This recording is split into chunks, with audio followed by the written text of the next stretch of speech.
Saan tayo today? Hey Wanderers, for today's video nga ay magde-day off muna ang Wanderer nyo. Bakasyon na nga and this time mas marami tayong time para mag-wander. Ito nga ang pupuntahan natin ngayon ay isa sa bucket list ko. Naalala ko nga nung high school ay dinikit ko pa ito sa aking dream board. And now, ito na siya, konti na lang. So ayan, dito na tayo ngayon sa airport. Saan na naman kaya tayo magsasaan tayo today? Tadaan!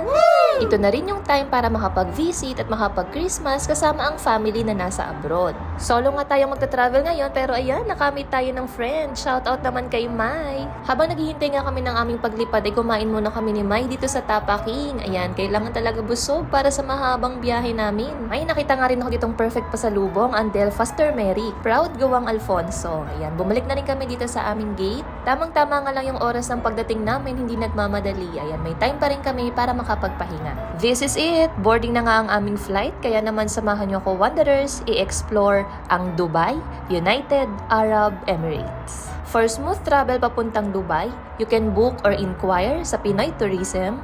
And for hotel bookings or other activities, you can use my promo code sa Klook app, Cherry Wonders Klook, for Agoda, Cherry Wonder, and for Agoda activities, CW Activity. Ito yung some clips sa ating journey.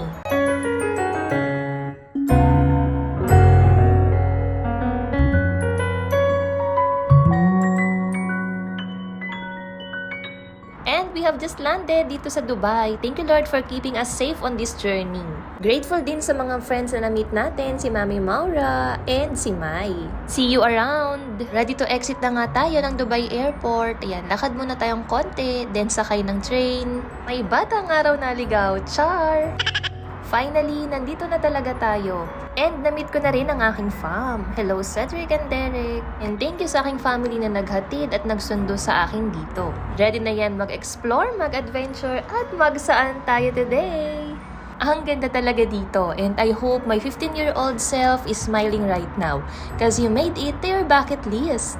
And for everyone out there, we all deserve a break after all the hard work we've done.